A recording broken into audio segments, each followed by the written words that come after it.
मैं हूं शमीम जराजपुरी और आप देख रहे हैं खबरों नजर चैनल। मैं इस वक्त मौजूद हूं यूपी के जनपद आजमगढ़ मुख्यालय पर, जहां पर अंबेडकर ये पार्क है। जनवादी पार्टी के राष्ट्रीय अध्यक्ष डॉक्टर संजय सिंह चौहान यहाँ पर मौजूद हैं। ये जो पदयात्रा आई हुई है, इस पदयात्रा का उद्देश्य क्या है और आप लोग क्या चाहते हैं और किन जन समस्याओं को लेकर आप लोग विरोध प्रदर्शन कर रहे हैं? जनवादी पार्टी के नेतृत्व में राजदंड पदयात्रा 2 अक्टूबर को बागी बलिया की धरती से निकली है और दिल्ली के रामलीला मैदान तक जाएगी। यह पदयात्रा कुछ सवाल लेकर के निकली। मोदी जी से जानना चाहती है कि जिस देश में लोकतंत्र है, उस देश की संसद में राजदंड स्थापित करने की आवश्यकता क्यों पड़ गई।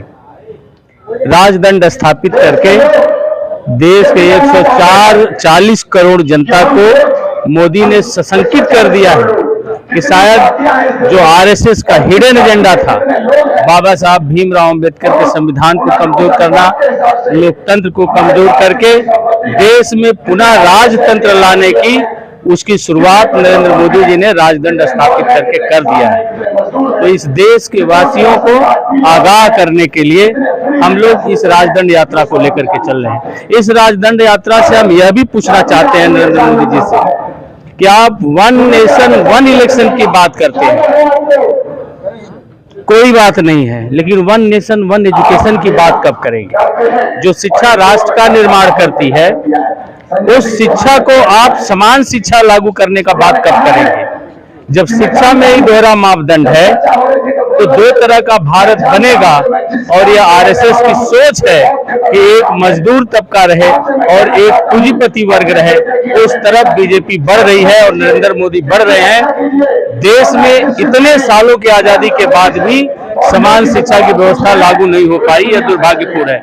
जाति जनगणना कब कराएंगे? अग्निवीरों को सैनिक का दर्जा क्यों नहीं दे रहा?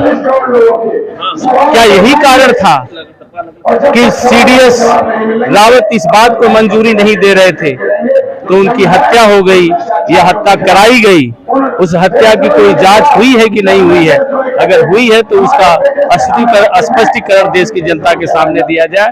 इन सब सवालों को लेकर के हमारी राजदंड पदयात्रा बागी बलिया की धरती से चल करके दिल्ली के रामलीला मैदान तक जाएगी। लोकतंत्र और डॉक्टर बाबा साहब अम्बेडकर के संविधान को लेकर क्या कहना है? देखिए, संविधान मजबूत है तो देश का आम आदमी मजबूत है। भाजपा संविधान को कमजोर करना चाहती है और लोकतंत्र को कमजोर करना चाहती है और कुछ लोगों को इतना मजबूत बना देना चाहती है, इतना धनवान बना देना चाहती है कि जनता को वोट को खरीद करके वे शासन और सत्ता में बने रहे। तो ऐसी बात को लेकर के और इन सवालों से जनता को पूछने के लिए और जनता को इन सवालों के साथ खड़ा करने के लिए हम लोग राजदंड पदयात्रा लेकर के निकले। और बैकवर्ड के आरक्षण को लेकर क्या कहना है? बीजेपी जब से आई है वो तो आरक्षण ही खत्म कर रही है। अभी देश की संसद में महिलाओं का 33% आरक्षण लागू किया गया, उसमें पिछड़े महिलाओं का आरक्षण कहाँ गया? अगर मोदी जी की नियत बैकवर्ड के लिए साफ होती तो बैकवर्ड महिलाओं को भी उसमें आरक्षण देते। और बिल में आरक्षण न दे करके उन्होंने साबित कर दिया कि जैसे 10% ईडब्ल्यूएस दिए थे नौकरियों और शिक्षा में, वैसे संसदीय प्रणाली में भी सवर्ण वर्ग को 33% का आरक्षण उन्होंने दे दिया। 2024 का चुनाव है तो जनवादी पार्टी का रुख क्या है? जनवादी पार्टी अभी अपने संगठन को मजबूत करने में लगी है और अपने लोगों के बीच भाजपा के खिलाफ खड़ा करने में लगी है।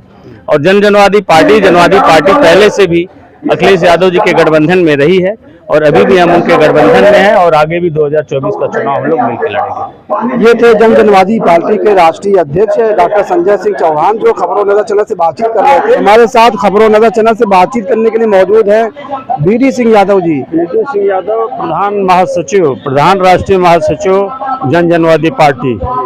आज जो कार्यक्रम यहाँ पर है, क्या कार्यक्रम है, किस विषय पर है, क्या मुद्दा है?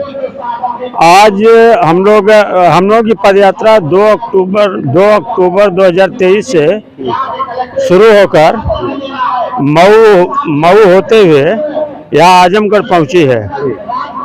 जैसा कि आप इसके नाम से अवगत हो चुके हैं, यह राजदंड पदयात्रा भाजपा की वर्तमान सरकार, जिसके तहत माननीय नरेंद्र मोदी जी ने, हमारे देश के प्रधानमंत्री माननीय नरेंद्र मोदी जी ने नई संसद भवन में राजदंड की स्थापना की है।